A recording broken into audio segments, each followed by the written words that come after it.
बिस्मिल्लाहिर्रहमानिर्रहीम अल्हम्दुलिल्लाहि रब्बिल आलमीन अस्सलातु वस्सलामु अला सय्यिदिल अंबिया'i व अला आलिहि अजमईन. Dear students, we are discussing about advanced accounting, and in advanced accounting we are discussing the branch. This is an overview of last lecture which we discussed in branch accounting lecture 1. So I want to you may say a precise lecture about the previous one. In branch, we have a different, our businesses, offices located on different places of remote or other areas which are different from each another, and head office control all the transaction of branches.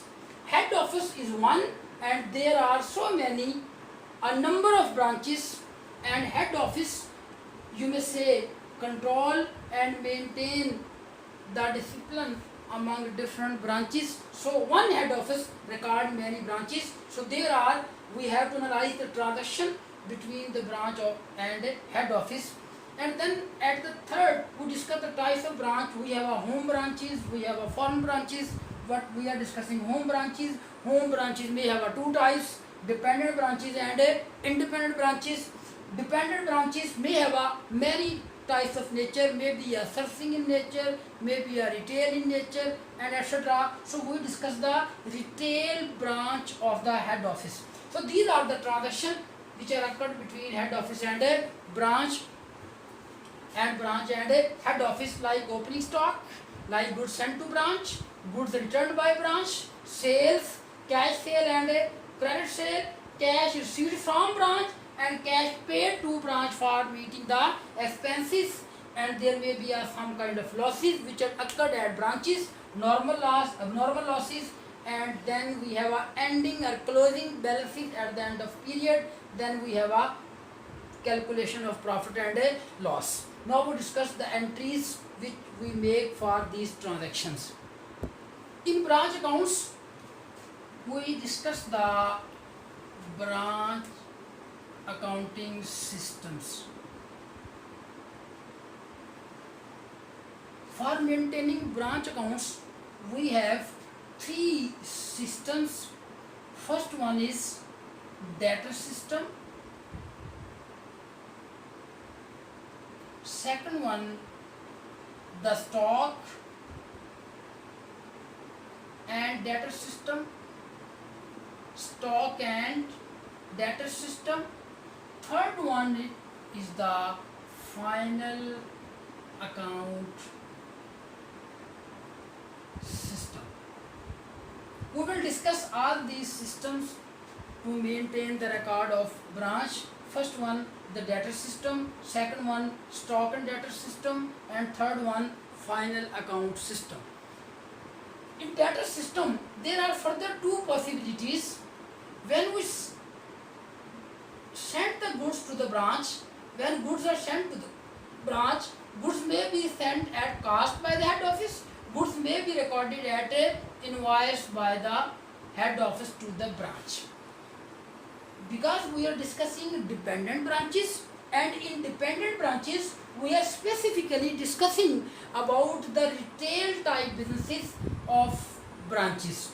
So all the stocks of dependent branches in retail branches are sent by the head office, and it is up to head office. The goods sent to the branch may be recorded at cost, may be recorded at an invoice. So our question, our entries, our some specific you may say accounts may be differ when goods are sent to a branch, and may be differ when goods are sent are recorded at an invoice. In terms of invoice, we have to calculate the unrealized profit or reserves for unrealized profit for all the stocks. That will be discussed later. First of all, we discussed when goods are sent at a cost. When goods are sent at cost, it means no unrealized profit, no reserve will be recorded when goods are sent at a cost. From all these three systems, we discussed the branch debtor systems. Branch debtor system. This is the one of system which may be adopted by the head office and branches for recording or to maintaining the record of branches by the head office. When branch data system adopted, we have to make two tasks. Number one, entries in the books of head office. Secondly, the ledgers, the accounts. The two ledgers are important in branch data system. When we use the data system, two accounts are necessary. Number one, the branch account. Number two, if we need, we can prepare the data account. So two accounts can be prepared under branch, you may say under data system. Two accounts are necessary. Number one, branch account. Number two, data account, and there may be entries for branch data system. First we discuss the entries, then we discuss the ledgers, the accounts, the branch account and the data account. Transaction are discussed a while before. When we have a opening stock, when we make the entries under data system, first thing, that is a opening balances, or you may say opening assets. At the start of period, when we have a opening assets, we make the entry branch account debit, opening assets will be credited. Opening asset may be a stock, opening asset may be the debtors, opening assets may be the cash or petty cash, or may be any other assets. So branch account will be debit and all the opening assets will be credit. Then second entry, if we have a opening liabilities, we make the entry all liabilities will be debited and branch account will be credited. Third transaction, if goods sent to the branch by the head office, when goods are sent by the head office to branch, or when goods are sent to the branch, then we make entry branch account debit, goods sent to branch credit. If these goods are returned by the branch due to any reason, when goods are returned from branch to the head office, then we make the entry branch account debit, goods returned by the branch debit and branch account will be credit. This is the entry reverse of goods sent to branch. I want to repeat, when goods are sent to branch, entry will be branch debit, goods sent to branch credit. But when goods are returned by the branch, entry will be reversed, goods returned by branch debit, branch account will be credited. And then entry when make a cash paid by the head office to branch. When cash paid to the branch by the head office to meet day-to-day or different expenses, entry will be the branch debit, cash will be credited, which is paid to meet different expenses. And then when we received cash, when cash received from branch by the head office, from what sources this cash come from?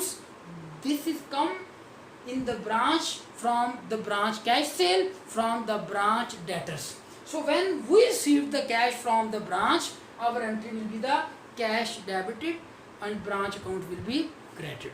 In case of any losses, abnormal losses or normal losses, our entry will be losses, abnormal losses debit and branch account credit. Last one, when we have a ending assets and ending liabilities. When we have a ending assets, our entry will be ending assets debit, branch account will be credit. In case of there are ending liabilities, then branch account debit, ending liabilities will be credit. And last entry, when we have a calculation of profits, when there is a profits in the branch, our entry will be profit branch debit, income summary or profit and loss will be credited. and if there is a loss, entry will be loss debit and branch will be credit. So this is entry for debtor system under branch. Now we want to prepare the ledgers or branch account in the books of head office. When we prepare the ledgers or accounts, the most important account, that was a branch account. That was a branch account. So now I want to discuss the format of branch account which is prepared under debtor system.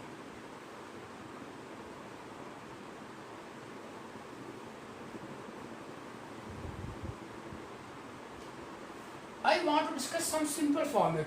There may be a 2 columns in each side, debit side, credit side. There may be a column of date on the debit and credit side. That is not mandatory, but if dates are given in our question, then we can, you may say, put a column of dates. Otherwise 2 columns are sufficient.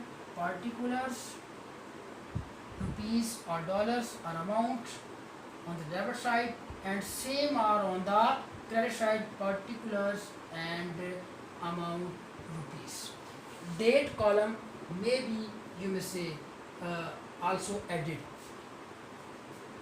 These are the transactions, these are the things, these are the items, these are the accounts which can be recorded in the branch account. In branch account, we have normally, first of all, have a opening assets.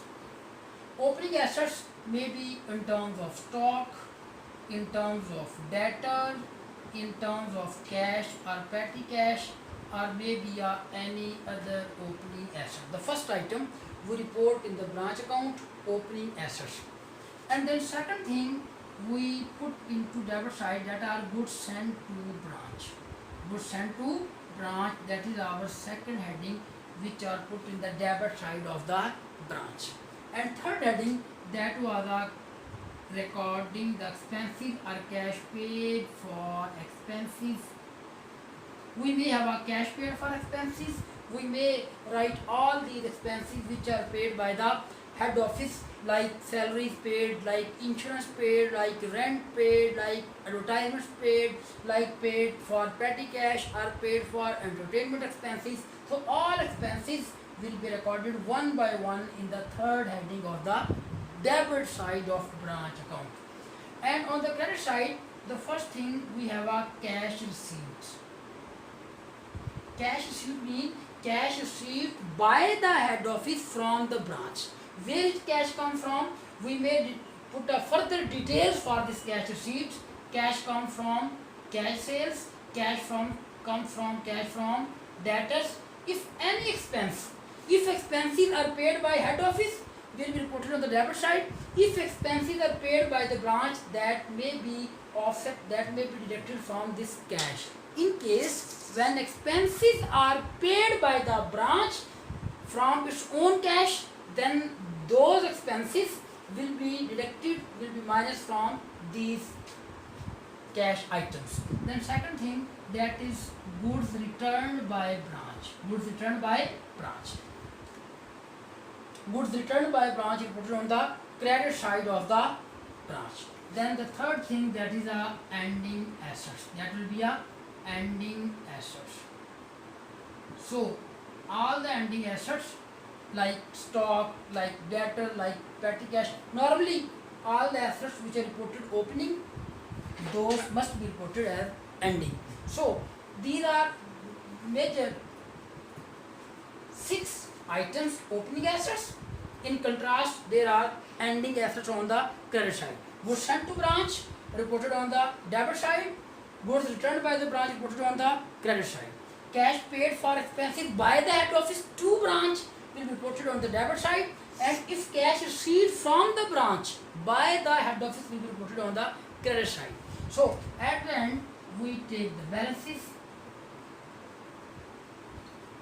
We take as the balances. We balance on the credit side. If on balance on the total of the, we make a total for credit and total for the debit. If there is a balance, on the debit side, it means that goes to the profit of the branch. If there is a balance on the credit side, unfortunately, then that will be a loss. So this is the simplest form. There may be a further problems, further issues that may also be reported on this branch account. For example, we have a opening liabilities. So opening assets will be reported debit and opening liabilities will be reported credit. And just like as ending assets, we may have our ending liabilities. So those ending liabilities will be reported on the debit side. There may be some any other issues. There may be a losses. So normally losses, abnormal losses will be reported on the credit side of branch account. So we discuss the goods sent to branch when sent at cost. But when goods are sent to the branch at invoice, there will be some reserves. These reserves are goods sent to branch will be discussed in the next lecture, or you may say if we have a reserve, we have to make some other entries of reserves. The stock items which are reported on the credit side, their reserves will be calculated on the debit side, and the stock items which are reported on the debit side, their reserve will be calculated on the credit side. So this is all about debtor system. So I assign you some questions, example illustrations and questions from the book to solve the questions which are under the debtor system.